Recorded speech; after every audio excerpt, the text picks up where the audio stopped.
अपनी air conditioner गाड़ी से उतरा ही था कि अचानक सतपाल की नजर भट्ठे पर मजदूरों के बीच ईंट ढोते एक 8-10 वर्ष के बच्चे पर गई। वो बंदूक से छूटी गोली की तरह तेज कदमों से उसके करीब आ पहुंचा। भट्ठे की राख से लथपथ, चिथड़े हो चुके कमीज के टूटे बटन से बेपरवाह वो बच्चा पूरी ताकत लगा एक साथ कई ईंटों को हाथ में उठाए उन जवान अधेड़ मजदूरों के संग कदम से कदम मिला रहा था। तुम्हें यहां काम पर किसने लगाया? हाथों में उठा रखी ईंटें वहीं जमीन पर फिकवा कर लगभग डांटते हुए उसका हाथ पकड़ सतपाल उसे उन मजदूरों से अलग ले आया। बाबूजी, काम करने दीजिए ना, मेरे बापू को चोट लगी है। बच्चा अपना काम छूटता देख सतपाल से विनती करने लगा। चोट कैसे लगी तेरे बापू को? सतपाल ने बच्चे का हाथ छोड़ दिया। यहीं भट्ठे पर ईंटें लोड करते वक्त ट्रैक्टर की ट्रॉली बापू के पैर पर गिर गई थी। उस बच्चे को जितना मालूम था उसने बता दिया। इलाज कराया? सतपाल ने बच्चे से जानना चाहा। नहीं, पैर की हड्डी टूट गई है, काम पर नहीं आ पाते, पैसे भी नहीं है। यहां काम पर तुझे तेरी मां ने भेजा है? बच्चे की उम्र और इस कठिन काम को देखते हुए उसे काम पर भेजने वाले और काम पर रखने वाले दोनों पर सतपाल को गुस्सा आ रहा था। नहीं, मां ने तो मुझे स्कूल भेजा था। फिर तुम यहां क्यों चले आए? स्कूल में मुझे तो खिचड़ी मिल जाती है, लेकिन माँ बापू भूखे रह जाते हैं। यहां से मजदूरी लेकर जाऊंगा तो किसी ईंट भट्टे की मजदूरी से अपनी जिंदगी की शुरुआत कर इस भट्टे का मालिक बनने तक का सफर तय कर चुके सतपाल के दिल में उस बच्चे के मासूम शब्द कील की तरह छुप गए। उसने बच्चे की बात बीच में ही काट उसकी कमीज पर जमी भट्टे की राख को अपने हाथों से झाड़ते हुए पूछा, पढ़ाई में मन लगता है? हाँ, हमेशा स्कूल में मास्टर जी मुझे ही मॉनिटर बना पूरी क्लास के सामने गिनती पहाड़ा दोहराने को कहते हैं।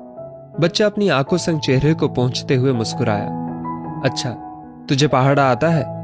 हाँ, पूरे 20 तक। बच्चे का आत्मविश्वास देखने लायक था। पक्का? एकदम सही सही लिख कर दिखाएगा?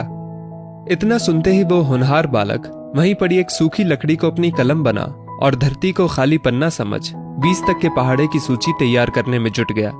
लगभग 20 मिनट बीते होंगे और 20 तक के पहाड़े की सूची तैयार थी, बिना किसी गलती और भूल चूक के।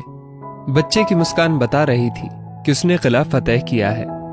शाबाश, अब तुम घर जाओ। सतपाल ने बच्चे के माथे पर स्नेह से अपना हाथ फेरा। नहीं, अभी काम बाकी है, शाम को मजदूरी लेकर जाऊंगा। बच्चे ने भट्टे की ओर उम्मीद भरी निगाहों से देखा।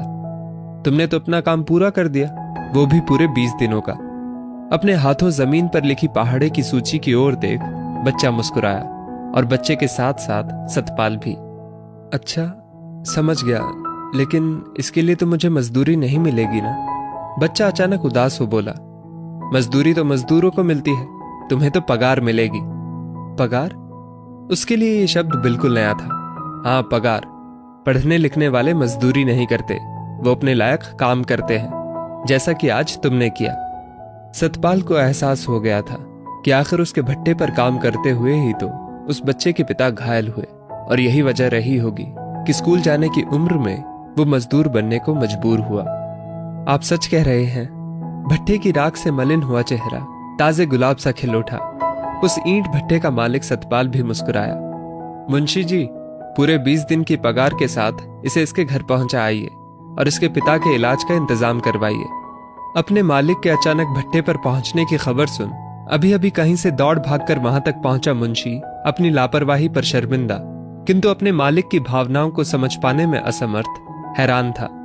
अपनी पगार लेते उस बच्चे की मुस्कान दुगनी से चौगुनी हो गई जब सतपाल ने मुस्कुराते हुए उसे टोका, 40 तक का पहाड़ा याद कर 20 दिन बाद फिर से काम पर आ जाना।